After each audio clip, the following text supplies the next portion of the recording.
Good morning students.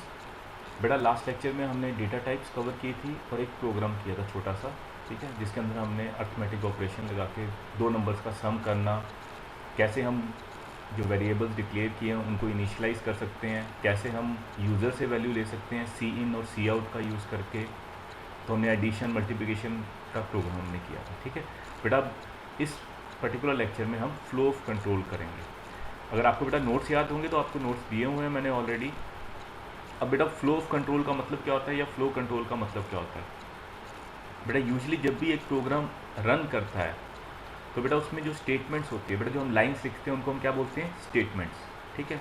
तो आपने usually कैसे होगा, पहले कंपाइलर फर्स्ट लाइन पे जाएगा, फिर सेकंड लाइन पे, फिर थर्ड लाइन पे, फिर फोर्थ लाइन पे, ठीक है। तो बेटा एक सीक्वेंस में चलता है, ठीक है, ऐसा हम एक्सपेक्ट करते हैं। और यूजली इसको हम बोलते हैं एग्जीक्यूशन फ्लो, कि आपका जो प्रोग्राम है वो एग्जीक्यूट हो रहा है, कैसे कैसे हो रहा है, ठीक है। तो इसको हम फ्लो बोल देते हैं, ठीक है। अब बेटा इस फ्लो को आप कंट्रोल भी कर सकते हो। अभी तक तो हमने क्या किया है, देखो ये जो इसमें बनाई हुई है हमने स्टेटमेंट, ये बेटा सिंपल वाला अभी तक हम ये मान के चलते हैं कि सबसे पहले पहली लाइन जाएगी, उसके बाद दूसरी लाइन एग्जीक्यूट होगी, फिर थर्ड, फिर फोर्थ। तो बेटा ये तो सिंपल फ्लो ऑफ कंट्रोल हो गया, ठीक है, पहली दूसरी तीसरी चौथी ऐसे। लेकिन जब बहुत सारी स्टेटमेंट्स होती हैं तो बेटा हम उनका फ्लो ऑफ कंट्रोल जो है उसको कंट्रोल कर सकते हैं, उसको बदल सकते हैं, ठीक है। तो उसमें बेटा तीन मेन तरीके होते हैं, ठीक है, फ्लो कंट्रोल के।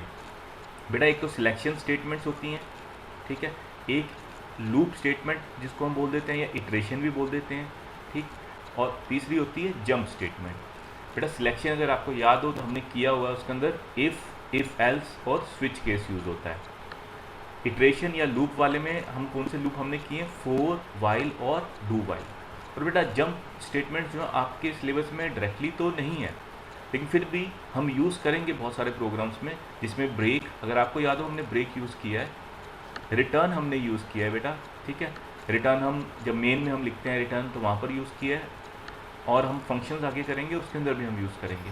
कंटिन्यू और गो टू बेटा भी आपने यूज़ नहीं किए। एग्जिट का बेटा यूज़ मैं आपको बताऊंगा। एग्जिट बेसिकली प्रोग्राम से एग्जिट करने के लिए यूज़ होता है।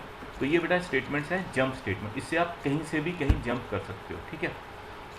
लेकिन अभी हम पहले स्टार्ट करेंगे बेटा, तीन टाइप का फ्लो कंट्रोल होता है। पहला है सिलेक्शन स्टेटमेंट। बेटा सिलेक्शन स्टेटमेंट में सबसे कॉमन है जो हम सब ने किया हुआ है वो है इफ़ स्टेटमेंट। इफ़ स्टेटमेंट कैसे लिखते हैं? इफ़ लिखेंगे बेटा, एक चीज़ ध्यान रखना, आई हमेशा छोटा होगा। केस सेंसिटिव लैंग्वेज है सी या C plus plus. Case sensitive का मतलब क्या होता है? अगर आपने आई छोटा डाला या बड़ा डाला उससे गलत या सही हो सकता है। छोटा आई अगर इसमें लिखा है तो आपको छोटा आई ही डालना पड़ेगा, अगर बड़ा आई लिख दोगे तो कंपाइलर एरर देगा, ठीक है। इस बात का मतलब क्या होता है कि ये लैंग्वेज क्या है? केस सेंसिटिव है।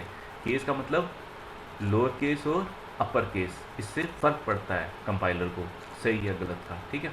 तो आपको इफ़ लिखना है छोटे में। उसके बाद बेटा ये जो ब्रैकेट्स हैं इनको बोलते हैं हम राउंड ब्रैकेट्स। बहुत बार मैंने आपको पहले भी बताया है, ठीक है। और ये वाली ब्रैकेट्स जो होती हैं इनको क्या बोलते हैं? करली ब्रैकेट्स। जिसके अंदर बेटा हम लॉजिक लिखते हैं वो करली ब्रैकेट्स हैं, और जब कंडीशंस डालते हैं या फंक्शंस होते हैं तो वहाँ पर राउंड ब्रैकेट्स इस्तेमाल होती है। तो बेटा राउंड ब्रैकेट्स में इसके अंदर क्या लिखनी है? कोई कंडीशन। बेटा कंडीशन कुछ भी हो सकती है जो आपकी प्रोग्राम की डिमांड होगी। जैसे यहाँ पर हमने क्या लिखा है, क्या 5 3 से ग्रेटर है? बेटा इस कंडीशन का देखो दो ही काम हो सकता है, या तो वो ट्रू होगी या फॉल्स होगी, ठीक है। तो ट्रू होगी तो जो इसके अंदर स्टेटमेंट्स है इस ये दो ब्रैकेट इफ़ के अंदर, ठीक है, इफ़ के अंदर ये वाली स्टेटमेंट है, एक भी हो सकती है, दो भी हो सकती है, ज़्यादा भी हो सकती है। तो ये वाली स्टेटमेंट एग्जीक्यूट हो जाएगी अगर ये 5 ग्रेटर देन 3 है। तो बेटा इस केस में देखो 5 ग्रेटर देन 3 है, ट्रू, ठीक है। तो ट्रू है तो यहाँ पर आएगा कंट्रोल, इसके अंदर आ जाएगा इफ़ के अंदर। और यहाँ पर हमने क्या लिखा है? सी आउट। सी आउट किस लिए इस्तेमाल होता है? प्रिंट करने के लिए 5 इज़ ग्रेटर देन 3, ठीक है, ये मैसेज प्रिंट हो जाएगा। और बेटा अगर ये नहीं है स्टेटमेंट ट्रू तो क्या होगा? तो इसके अंदर नहीं जाएगा और प्रोग्राम आगे चल पड़ेगा या ख़त्म हो जाएगा, ठीक है।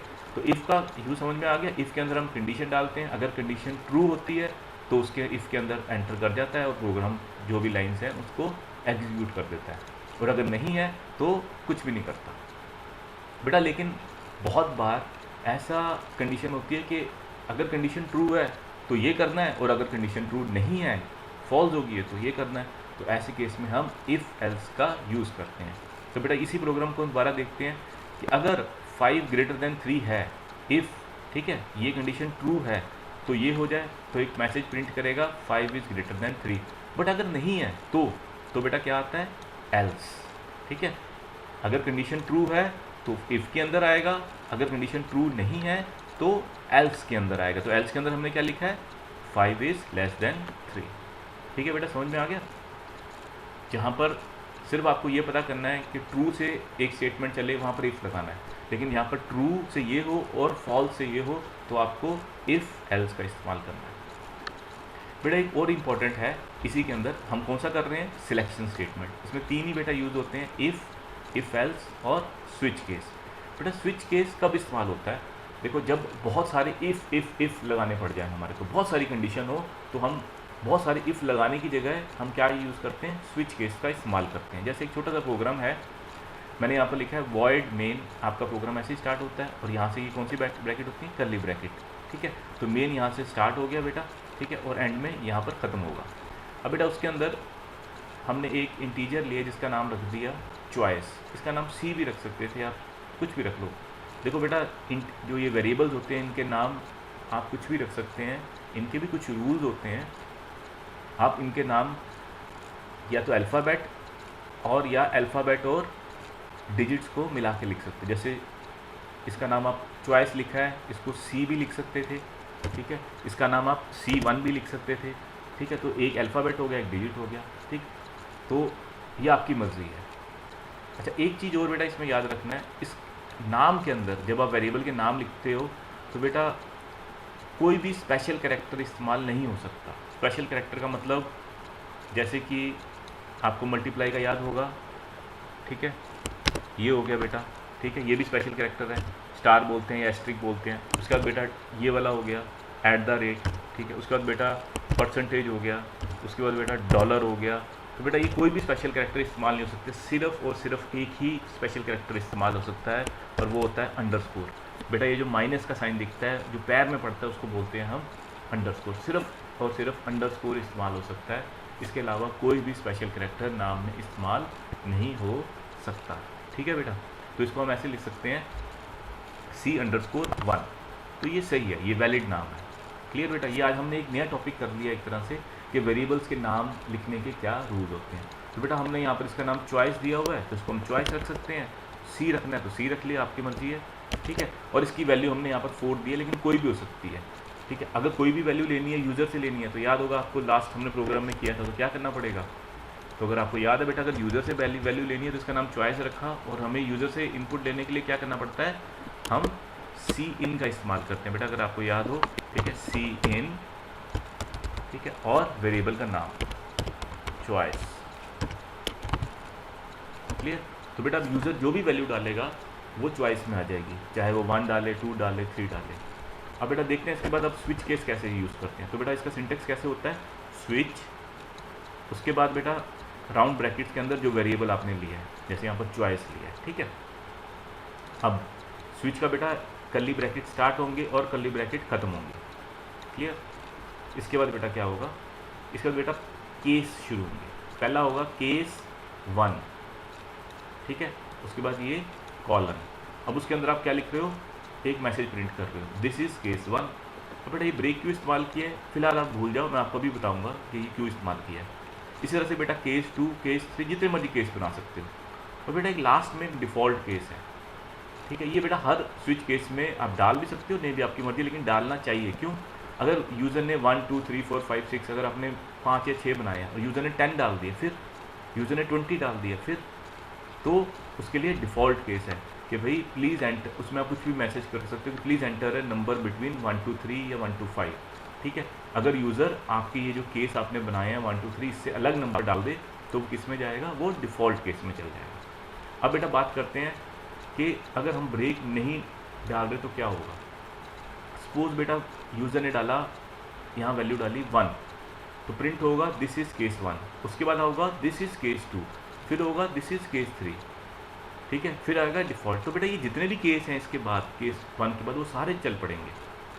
तो हमें तो नहीं चाहिए, क्योंकि हमें तो सिर्फ एक ही चाहिए। या अगर हमने 2 किया, 2 एंटर किया तो दिस इज़ केस 2, लेकिन आंसर में क्या आएगा, this is case 2, this is case 3, please enter. तो ये सारे चल पड़ेंगे।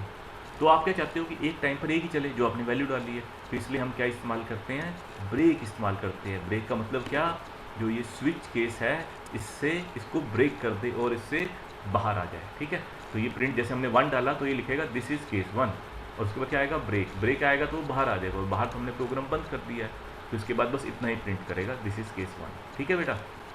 तो ये यूज़ होता है ब्रेक का। ब्रेक किस लिए, स्विच केस से बाहर निकलने के लिए, उसको ब्रेक करने के लिए यूज़ करते हैं, ताकि एक ही स्टेटमेंट एग्जीक्यूट हो, एक ही केस एग्जीक्यूट हो, और उसके बाद वाले केस ना चले। क्लियर बेटा। तो बेटा ये हमारी कौन सी थी, सिलेक्शन स्टेटमेंट्स, जिसमें इफ़ किया हमने, इफ एल्स किया और स्विच केस किया, ठीक है बेटा। नेक्स्ट हमारा टॉपिक होगा लूपिंग स्टेटमेंट, जिसमें हम फॉर लूप, व्हाइल लूप और डू व्हाइल लूप करेंगे।